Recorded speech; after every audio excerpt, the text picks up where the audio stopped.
ನಮಸ್ಕಾರ. Info with Swati ಚಾನೆಲ್ಗೆ ಆತ್ಮೀಯವಾದ ಸ್ವಾಗತ. ಕೊನೆಗೂ ಇವತ್ತು ಒಂದು ಗುಡ್ ನ್ಯೂಸ್ ಇದೆ ರೀ. ಚಿನ್ನದ ಬೆಲೆ ಏರಿಕೆ ಏರಿಕೆ ಏರಿಕೆ ಅಂತಾನೆ ಎವ್ರಿ ಟೈಮ್ ಆಲ್ಮೋಸ್ಟ್ ಒಂದು ತಿಂಗಳಿಂದ ನಾನು ಏರಿಕೆ ಅಂತ ವಿಡಿಯೋ ಮಾಡ್ತಾ ಇದ್ದೆ. ಈಗ ಇಳಿಕೆ ಆಗಿದೆ ಅಂತ ಹೇಳಿ ವಿಡಿಯೋ ಮಾಡ್ತಾ ಇದ್ದೀನಿ.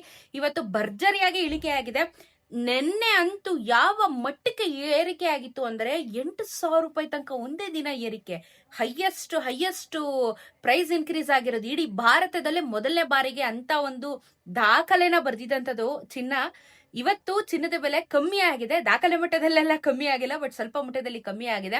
ಯಾವ ರೀತಿ ಟಕ್ಕನಂಗೆ ಎಂತ ಗ್ರಾಫ್ ಇತ್ತು ಅಂತ ಅಂದ್ರೆ ಲಿಟ್ರಲಿ ಎಲ್ಲಾರು ಇನ್ವೆಸ್ಟ್ಮೆಂಟ್ ನ ಮಾಡ್ತಾ ಇದ್ದಾರೆ. ಅಂಡ್ ಬೆಳ್ಳಿಯ ದರನು ಇವು ಕೇಳ್ಬೋದು, ಯಾಕೆ ಇಷ್ಟೊಂದು ಪ್ರೈಸ್ ಇನ್ಕ್ರೀಸ್ ಆಗ್ತದೆ ಬೆಳ್ಳಿಯ ದರ ಆಲ್ ಆಫ್ ಸಡನ್ ಅಂತ ಕೇಳಿದ್ರೆ ಹಲವಾರು ಕಾರಣಗಳಿದಾವೆ. ಅದರಲ್ಲಿ ಒಂದು ಕಾರಣ ಏನು ಅಂತ ಅಂದ್ರೆ ಚಿನ್ನದ ಮೇಲೆ ಇನ್ವೆಸ್ಟ್ಮೆಂಟ್ ಮಾಡೋದನ್ನ ಕಮ್ಮಿ ಮಾಡಿ ಜನ ಬೆಳ್ಳಿ ಮೇಲೆ ಇನ್ವೆಸ್ಟ್ಮೆಂಟ್ ಜಾಸ್ತಿ ಮಾಡ್ತಾ ಇದ್ದಾರೆ. ಹೂಡಿಕೆ ಜಾಸ್ತಿ ಆದಷ್ಟು ಏನಾಗುತ್ತೆ, ಪ್ರೈಸು ಜಾಸ್ತಿ ಆಗ್ತಾ ಹೋಗುತ್ತೆ. ಇದು ಒಂದು ವಿಚಾರ. ಎರಡನೇ ವಿಚಾರ, ಈಗ ನಿಮಗೆ ಗೊತ್ತಿರೋ ಹಾಗೆ ಎಲೆಕ್ಟ್ರಿಕ್ ಗಾಡಿಗಳು ತುಂಬಾನೇ ಜಾಸ್ತಿ ಬರ್ತಾ ಇದೆ. Electric two wheeler, car, bus ಎಲ್ಲಾನು ಬರ್ತಾ ಇದೆ. ಎಲ್ಲ ಎಲೆಕ್ಟ್ರಿಕ್ ಆಗಿ ಕನ್ವರ್ಟ್ ಆಗ್ತಾ ಇದೆ ಅಲ್ವಾ, ಎಕೋ ಫ್ರೆಂಡ್ಲಿ ಅಂತ ಹೇಳ್ಬಿಟ್ಟು. ಈ ಒಂದು ಮ್ಯಾನುಫ್ಯಾಕ್ಚರ್ ಮಾಡೋದಕ್ಕೆ ಬೆಳ್ಳಿನ ಒಂದು ಸರ್ಟನ್ ಪರ್ಸೆಂಟ್ ಆ ಬ್ಯಾಟ್ರಿಗೆ ಯೂಸೇಜ್ ಮಾಡ್ತಾ ಇದ್ದಾರೆ ಅಂತ ಹೇಳ್ಬಿಟ್ಟು ಒಂದು ವರದಿ ಬಂದಿದೆ. ಸರ್ಟನ್ ಪರ್ಸೆಂಟ್ ಈ ಬ್ಯಾಟ್ರಿ ಎಲ್ಲ ಮ್ಯಾನುಫ್ಯಾಕ್ಚರ್ ಮಾಡ್ತಾ ಇರ್ತಾರೆ ನೋಡಿ, ಕಾಪರ್, ಅಲ್ಯೂಮಿನಿಯಂ ಎಲ್ಲ ಯೂಸ್ ಮಾಡಿದಾಗ ಬೆಳ್ಳಿನೂ ರಾ ಮೆಟೀರಿಯಲ್ ಆಗಿ ಯೂಸ್ ಮಾಡ್ತಾ ಇದೀವಿ ಅಂತ ಹೇಳಿ. ಸೊ ಇಲ್ಲಿ ಏನಾಗುತ್ತೆ, ಇಂಪೋರ್ಟ್ ಎಕ್ಸ್ಪೋರ್ಟ್ ವಿಪರೀತವಾಗಿ ಜಾಸ್ತಿ ಆಗೋ ಕಾರಣ, ಇವಿ ವೆಹಿಕಲ್ಸ್ ಗಳು ಈಗ ಜಾಸ್ತಿ ಆಗ್ತಾ ಇರೋ ಕಾರಣ ಎಲ್ಲಾನು ಹೊಡೆತ ಬೀಳ್ತಾ ಇರೋದು ಅಂತ ಹೇಳಿ ಇವಾಗ ಒಂದು ಲೇಟೆಸ್ಟ್ ನ್ಯೂಸ್ ಬಂದಿರುವಂತದ್ದು. ಸೊ ಇವಿ ಗಾಡಿಗಳು ಬರ್ತಾ ಇರೋದಕ್ಕೆ ಆದ್ರೆ ಮ್ಯಾನುಫ್ಯಾಕ್ಚರ್ ಮಾಡ್ತಾ ಇರೋ ಕಾರಣ ಬೆಳ್ಳಿಯ ದರನು ಇಂಪೋರ್ಟ್ ಎಕ್ಸ್ಪೋರ್ಟ್ ಆಗ್ತಾ ಇದೆ. ಯೂಸೇಜ್ ಜಾಸ್ತಿ ಆಗ್ತಾ ಇರೋದ್ರಿಂದ ಎಲ್ಲಾನು ಪ್ರೈಸ್ ಜಾಸ್ತಿ ಆಗ್ತಾ ಇದೆ. ಸೊ ಯಾದ್ರ ಮೇಲೆ ಹೆಂಗೆ ನಾವು ಡಿಪೆಂಡ್ ಆಗಕ್ಕಾಗತ್ತೆ, ಚಿನ್ನ ತಗೊಳ್ಳೋದ ಬೆಳ್ಳಿ ತಗೊಳ್ಳೋದ, ಎಲ್ಲ ಕನ್ಫ್ಯೂಷನ್ ಸ್ಟೇಟ್. ಬಟ್ ಇವತ್ತು ಹೇಳ್ದೆ ಚಿನ್ನದ ಬೆಲೆ ಕಮ್ಮಿ ಆಗಿದೆ ಅಂತ ಹೇಳಿ. ಎಷ್ಟು ಕಮ್ಮಿ ಆಗಿದೆ ಅಂತ ಹೇಳಿ ತಿಳಿಸ್ತೀನಿ. ಇವತ್ತು 24 ಕ್ಯಾರೆಟ್ ಚಿನ್ನ 15,431 ರೂಪಾಯಿ ಇದೆ. ನೆನೆ 15,660 ರೂಪಾಯಿ ಇತ್ತು. 10 ಗ್ರಾಮಿನ ಚಿನ್ನಕ್ಕೆ 1,54,310 ರೂಪಾಯಿ ಆಗುತ್ತೆ. ನೆನೆ 1,56,600 ರೂಪಾಯಿ. ನೆನ್ನೆಗೂ ಇವತ್ಗೂ 229 ರೂಪಾಯಿ ಬೆಲೆ ಇಳಿಕೆ ಆಗಿದೆ. 2,290 ರೂಪಾಯಿ 10 ಗ್ರಾಮಿನ ಚಿನ್ನಕ್ಕೆ ಬೆಲೆ ಇಳಿಕೆ ಆಗಿದೆ. 10 ಗ್ರಾಮ್ ಚಿನ್ನಕ್ಕೆ ನಾವು ಲೆಕ್ಕ ಹಾಕಿದ್ರೆ ಯಾವಾಗ್ಲೂ 1 ಗ್ರಾಮ್ಗೆ ಯಾರು ಲೆಕ್ಕ ಹಾಕಲ್ಲ ಬಿಡಿ. ಮೆಜಾರಿಟಿ ಮಿನಿಮಮ್ ಅಂದ್ರೂ ನೀವು 5 ಗ್ರಾಮ್ಸ್ ಇಂದ ಶುರು ಮಾಡ್ತೀರಾ ಗೋಲ್ಡ್ ತಗೊಳಕ್ಕೆ. 10 ಗ್ರಾಮ್ಸ್ ಅಂತ ಲೆಕ್ಕ ಹಾಕಿದಾಗ ಮೆಜಾರಿಟಿ 2,290 ರೂಪೀಸ್ ಕಮ್ಮಿ ಆಗಿದೆಯಲ್ಲ, it is A good move. ಇನ್ನು 22 ಕ್ಯಾರೆಟ್ ಚಿನ್ನ ಪ್ರೈಸ್ ಕಮ್ಮಿ ಆಗಿದೆ. 14,145 ರೂಪಾಯಿ, 14,000 ದಾಟಿದೆ ಒಟ್ಟಿನಲ್ಲಿ. ನೆನೆ 14,335 ರೂಪಾಯಿ ಇತ್ತು. 10 ಗ್ರಾಮಿನ ಚಿನ್ನಕ್ಕೆ 1,41,450 ರೂಪಾಯಿ. ನೆನೆ 1,43,550. ನೆನೆಗೂ ಇವತ್ತು 210 ರೂಪಾಯಿ ಬೆಲೆ ಕಮ್ಮಿ ಆಗಿದೆ. 2,100 ರೂಪಾಯಿ 10 ಗ್ರಾಮಿನ ಚಿನ್ನಕ್ಕೆ ಕಮ್ಮಿ ಆಗಿದೆ.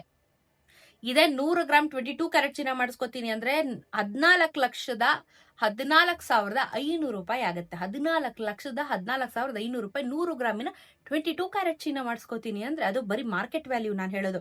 ಇನ್ನು 18 ಕ್ಯಾರೆಟ್ ಚಿನ್ನನು 11,553 ರೂಪಾಯಿ ಆಗಿದೆ ಗ್ರಾಮು. ನೆನೆ 11,745 ರೂಪಾಯಿ ಇತ್ತು. 10 ಗ್ರಾಮಿನ ಚಿನ್ನಕ್ಕೆ 1,15,730 ರೂಪಾಯಿ ಆಗುತ್ತೆ. ನೆನೆ 1,17,450 ರೂಪಾಯಿ. ನೆನೆಗೂ ಇವತ್ತು 172 ರೂಪಾಯಿ ಬೆಲೆ ಕಮ್ಮಿ ಆಗಿದೆ. 1,720 ರೂಪಾಯಿ 10 ಗ್ರಾಮಿನ ಚಿನ್ನಕ್ಕೆ ಬೆಲೆ ಕಮ್ಮಿ ಆಗಿದೆ. ಬಟ್ ಪರವಾಗಿಲ್ಲ, ಮೆಜಾರಿಟಿ ತುಂಬಾ ದಿನಗಳಾದ್ಮೇಲೆ ಆಕ್ಚುಲ್ ಆಗಿ ಇವತ್ತು ಚಿನ್ನದ ಬೆಲೆ ಕಮ್ಮಿ ಆಗಿದೆ. ಇನ್ನ ಬೆಳ್ಳಿಯ ದರನು ಇವತ್ತು ಕಮ್ಮಿ ಆಗಿದೆ. ಏನಪ್ಪಾ, ಇವತ್ತು ಚಿನ್ನ ಬೆಳ್ಳಿ ಎರಡೂ ಒಳ್ಳೆ ಪ್ರೈಸ್ ಅಲ್ಲೇ ಕಮ್ಮಿ ಆಗಿದೆ.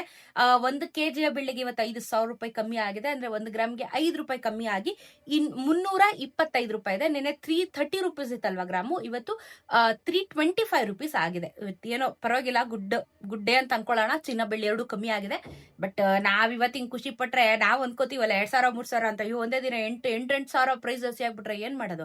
ಈಗ ಯಾವ್ದನ್ನು ಎಕ್ಸ್ಪೆಕ್ಟ್ ಮಾಡಕ್ಕಾಗಲ್ಲ ಅಂಡ್ ಏನೂ ಎಕ್ಸ್ಪೆಕ್ಟ್ ಮಾಡಕ್ಕಾಗಲ್ಲ. ಕಮ್ಮಿ ಆಗಿತ್ತು, ಇವತ್ತು ಕಮ್ಮಿ ಆಗಿದ್ಯಾ, ನಾಳೆ ಏನಾಗುತ್ತೆ ಇದರ ಡಬಲ್ ಇನ್ಕ್ರೀಸ್ ಆಗ್ಬೋದು. ಇಲ್ಲ ಅಂತಂದ್ರೆ ಇದೇ ಅಮೌಂಟ್ ಅಲ್ಲಿ ಪ್ರೈಸ್ ಮುಂದುವರಿಬಹುದು.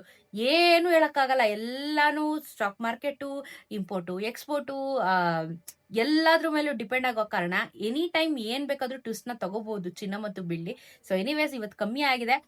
ಇವತ್ತು ಇನ್ವೆಸ್ಟ್ ಮಾಡಿದ್ರೆ ಮುಂದೊಂದ್ ದಿನ ಖಂಡಿತ ಕೈ ಹಿಡಿಯುತ್ತೆ. ಬಟ್ ಇವಾಗ ಅಮೌಂಟ್ ಇದ್ರೆ ಇನ್ವೆಸ್ಟ್ ಮಾಡ್ಕೊಳ್ಳಿ, ಏನೂ ತೊಂದರೆ ಇಲ್ಲ, ಚಿನ್ನ ಮಾಡಿಸ್ಕೊಳ್ಳಿ.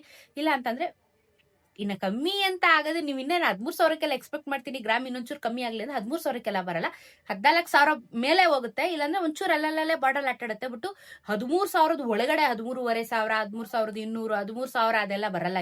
ಇನ್ನೇನಾದ್ರು 14,000 ಮೇಲೆನೆ ನೀವು ಲೆಕ್ಕ ಹಾಕೋತಾ ಹೋಗ್ಬೇಕು. ಇನ್ನ ಬಿಸ್ಕೆಟ್ಸ್ ಅದೆಲ್ಲ ಮಾಡಿಸ್ಕೋತೀನಿ ಅಂದ್ರೆ 24, ನೀವು 15,000 ಮೇಲೆ ಇವಾಗ ಯೋಚನೆ ಮಾಡ್ಬೇಕು. ಒಟ್ನಲ್ಲಿ ಕಷ್ಟ ಇದೆ, ಏನು ಮಾಡಕ್ಕಾಗಲ್ಲ, ಇದು ವಾಸ್ತವ. ಎಲ್ಲಾನು ಅನುಸರಿಸ್ಕೊಂಡು ಹೋಗ್ಬೇಕು. ಇವಾಗ ಎಣ್ಣೆ ಜಾಸ್ತಿ ಆಯ್ತು, ಗೋಧಿ ಜಾಸ್ತಿ ಆಯ್ತು, ಅಕ್ಕಿ ರೇಟ್ ಜಾಸ್ತಿ ಆಯ್ತು ಅಂತ ಹೇಳಿ ಊಟ ಮಾಡೋದು ಬಿಟ್ಬಿಡ್ತೀವಾ? ಬಿಡಲ್ಲ ತಾನೇ, ತಗೊಂಡೇ ತಗೋತೀವಿ, ಸಂಸಾರ ಮಾಡೇ ಮಾಡ್ತೀವಿ, ಲೈಫ್ನ ನಡೆಸಬೇಕು. ಇದು ಅದೇ ತರ, ಏನು ಮಾಡಕ್ಕಾಗಲ್ಲ. ಬೇಕು ಅನ್ನೋರು ತಗೋತಾರೆ, ಬೇಡ ಅನ್ನೋರು ಓಕೆ ಅಂತ ಬಿಡ್ತಾರೆ. ಸೊ ಇದು ಪರಿಸ್ಥಿತಿಗಳು ಆಚೆ ಆಗಿರುತ್ತೆ. ಸೊ ಇದು ಇವತ್ತಿನ ಚಿನ್ನ ಮತ್ತು ಬೆಳ್ಳಿಯ ದರದ ಬಗ್ಗೆ ಇನ್ಫಾರ್ಮೇಶನ್. ಇದೇ ರೀತಿ ವಿಡಿಯೋಸ್ಗೆ ಚಾನಲ್ ಸಬ್ಸ್ಕ್ರೈಬ್ ಮಾಡ್ಕೊಂಡು ದಯವಿಟ್ಟು ಸಪೋರ್ಟ್ ಮಾಡ್ತೀರಾ ಅಂತ ಭಾವಿಸ್ತಾ ಇದೇ ರೀತಿ ವಿಡಿಯೋಸ್ಗಳನ್ನ ಮಾಡ್ತಾ ಇರ್ತೀನಿ. ವಿಡಿಯೋನ ನೋಡ್ತಾ ಇರಿ. ಸಿಗೋಣ ಮತ್ತೊಂದಷ್ಟು ವಿಡಿಯೋಲಿ. ನಮಸ್ಕಾರ.